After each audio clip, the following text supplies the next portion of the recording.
Hey guys, welcome back to Opimation. And for those of you who are new to the channel, my name is Opie. I'm an animator in the video games industry. And in today's video, we're going to just talk quickly about analyzing this character called Fear in Pixar's Inside Out. I was using this character as some reference for some work I'm doing that I can't really chat about right now, but I was analyzing it, and it's really nice to see the breakdowns and animations and keyframes in slow-mo. So without further ado, let's check this out. And we'll just have a quick analysis of some of these poses, which I found quite fun to just look over. So let's check out the scene just to start with. When the unexpected is staring you in the face, fear is there to keep you safe. With speed and wisdom, fear assesses the situation and settles your nerves in his own special way. He's got this. Thank you, Fear. Get to know all your emotions with Disney Pixar. So that was like the little scene I was just checking out for some reference, and I just think there's just so much happening in it, but we'll go over it. And I'll use this screen draw just to like go over it with you guys. So I'll just pick up the pencil here.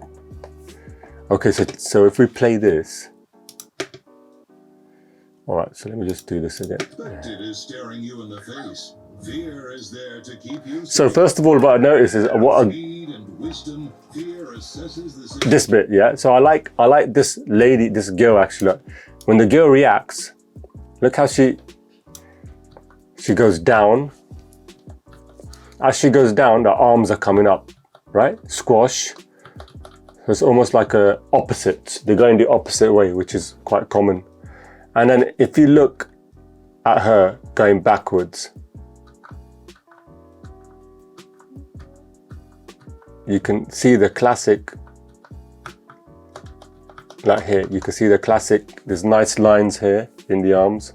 So if we go here, so basically from here all the way to like this way, there's nice lines of actions. You can see here is really good as well. You know, even though these two look similar, you've got your negative space in the middle, so the pose is all really clear. All this positive space here, you've got nice nice space here to see the spider. So everything's really clear. So this is another thing that I wanted to point out. But as the character moves back, as she moves back, you can see like it's following a nice arc going back. The whole character's following out. So if we go here, we can see, look, the arms are following a nice arc, nice line of action going back. I thought that was really nice to point out the way the characters, you know, just being, that's just the, messed that up. Let me do that again. So sorry, you got a nice line of actions like that, from the hand all the way down to the arm. So even from the fingertips, it's going all the way down, which I think is, you know, it's also like following an arc. Like you talk about the movement as an overall arc. You know, you got arcs as in tracking and moving, but also tracking your poses, like from this pose to this pose to that pose to that pose. So it's all following, like the poses and arms and everything are following a nice arc. And I like the way that just goes back in as she falls down. We'll just replay that from here. You can see, you don't really see it, but you feel it. And that's what it does. And then this is more like Fear now. This is the stuff I was checking out. So if we look here, now with this character, it's like so much squash and stretch. So he's panicking, he's coming down, up, but his arms are strong, right? He's got a lot of strong poses from here. So if I just get this, you've got really nice, strong, like the fingers following all the way through, going up. Got nice pose, just a nice simple pose here. You know, line of action is going like that. And then you've got, sorry, excuse that. And then from here you've got like, so you've got like the line of action going back here. It's going back like that. And then coming forward. So you basically got a C that way and a C that way, the other way, right? To see the change. Animation is contrast, right? So you see the change there, and how quickly he's going back the other way. The hand, classic hand here, you know, it's kind of dragging, you know, it's dragging that way while the elbow's leading, going that way.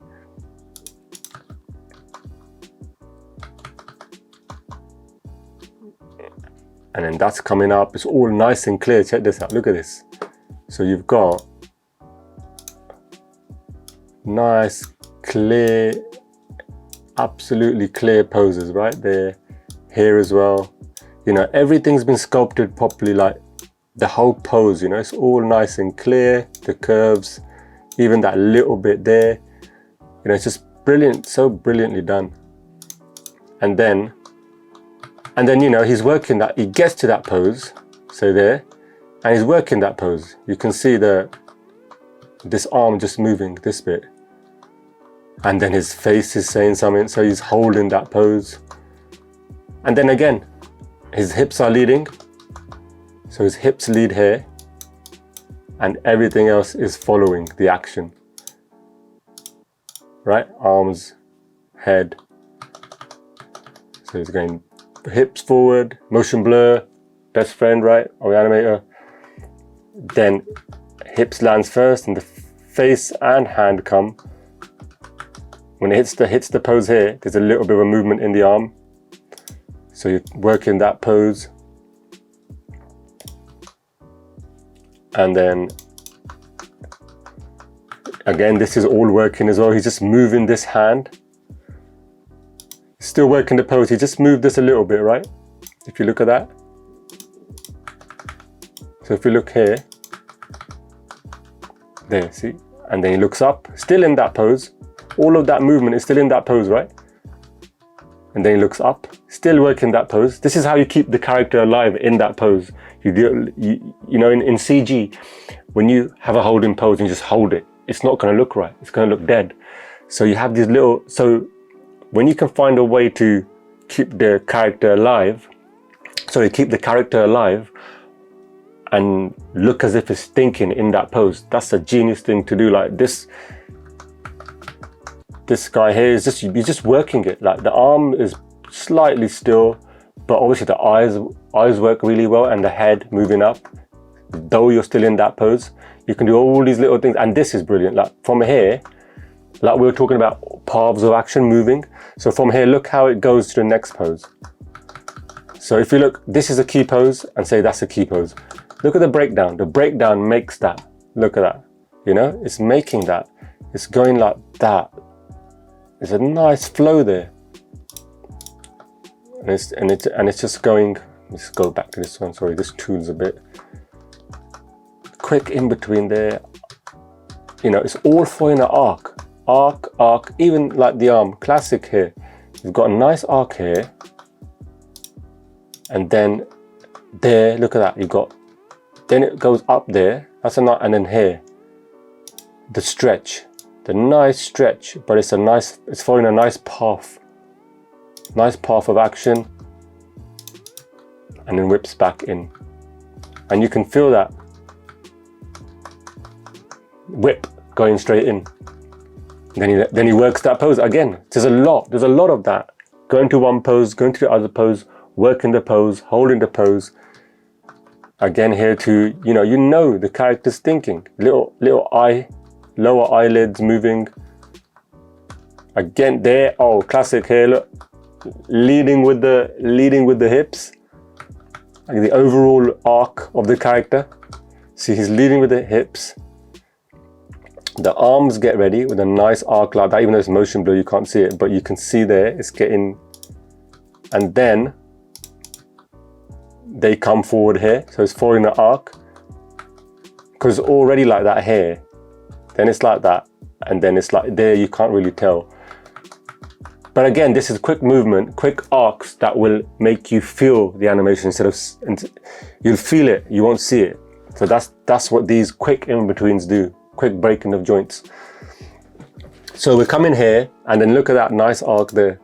It's following all the way to the head. So it's almost like you treat the whole props and hair and hat, whatever, you treat that as part of the body, following that nice arc. And then the end bit, he goes off.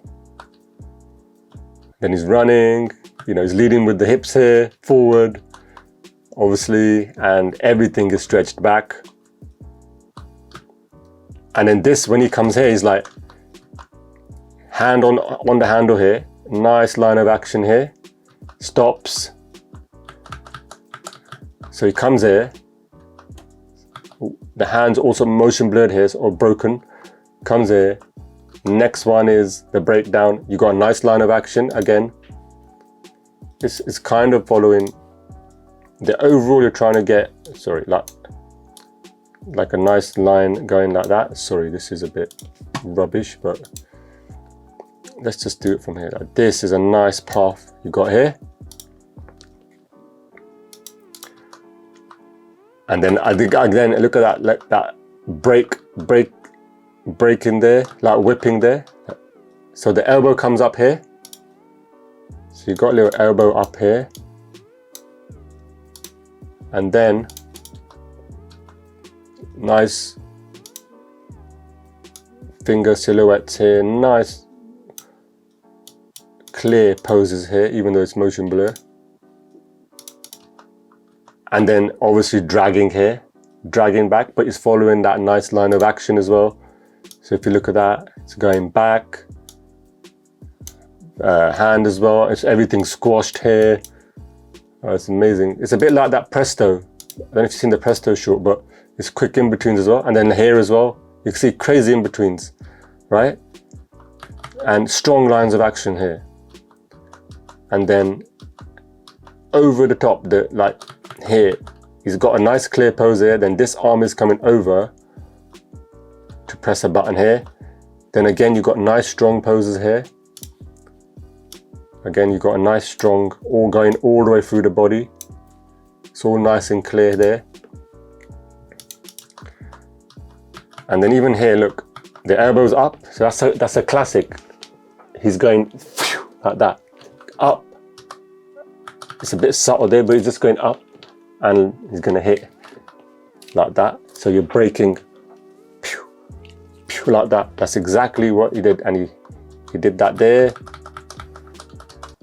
Grabs onto this handle here. Then he's grabbing this handle here now. And then he moves it forward back, comes back. But look how he comes back, stretched, still following that nice line. So the path is still following. The point of this is each action is following a nice path. So that's why you're getting such fluid motion in quick time, like really quick. And there. So it's a perfect example of ease in, like he comes here, ease in, and then here he's coming out, and then ease out, and he's holding that pose, like that, ease out, like that. And then again, drag is happening in the head, and the arm is following a nice line of action again, going like that, you know, nice clear, and the body's going back, his head is like that, his head is coming back like that. And then he's coming forward, nice strong pose there. So he's hit it there, 1, 2, 3, 4, 5, 6, 7, 8, 9, 10, 11, 13, 14, 15, 16, 17, 18, 19, 20. So that's a good 20, good second, man. He's holding it there. Again, lovely strong pose. Coming down, up. Nice line of action in the finger. See, he's following all the line of action. His nose is also, if you notice his nose, but that's, you can analyze that too. And then he's got his pose here, which, you know, people say it's twinning, but you know, I don't think so. It's different silhouette gap here and stuff. So I think it works, you know, sometimes twinning does work, forwards, back. I just love this little scene. I mean, this scene is just an example of, you know, quick in-betweens and breaking of poses. Not necessarily breaking poses, but quick paths of action in the arms, just to get that nice fluidity. Because when you do it quick, you can still make it feel organic by creating those nice in-betweens, nice fluid in-betweens. As long as those in-betweens are following a nice arc, the whole body and movement follows a nice arc into the next pose. That's kind of like the concept of the bouncing ball as well. Like you could see the whole character as it's in one pose, it's eased into one pose, then it quickly goes to the other pose and it eases into the bouncing ball, eases into another pose. All of the parts of the body are like that. So it's easing into the next pose, you're working it. But when he's in that pose, when he's in the next pose, you've noticed he'll hold it, but they milk the pose, they work the pose. There's different sayings people have in the industry where they milk it, where they might be to make the character think. So it might get into a pose, then like it was moving its hand like this or like that, and it was looking up, thinking, but the overall pose was still the same, but it was just moving and thinking. And you're making the character think, which is making it alive, look alive. So I wanted to share with you this quick analysis. I found it quite fun to just look at, and you know, I really found this character quite fun with the quick in-betweens. Presto is another one shot by Pixar, which is a good one to look at for quick in-betweens. You don't really notice them, but you feel it, and that's the whole point of these quick in-betweens. But great strong poses as well here. I mean, I thought this sequence was really fun. So anyway, guys, I just wanted to share that quickly with you. You know, I'll do some more analysis in the future, but I found this one quite fun, and I really enjoyed it. I really enjoyed getting a bit of reference from this. So if you like that, if you found that useful, please like and subscribe. And if you think anybody else would have found that useful, please share, because that will help grow my channel. And you know, for all you guys know how likes and views help the algorithms in YouTube, and my channel is quite young, and you know, you guys are really helping grow it. You know, the subs are coming in and you guys are asking questions and comments, and that's really helping a lot. So thanks again. Thank you for all your support. It means a lot. Thanks for the comments. And if there's anything on here you would like to comment on, please, I'll get back to you on there. But in the meantime, happy animating, and most importantly, have fun animating. Okay, so I'll see you in the next video.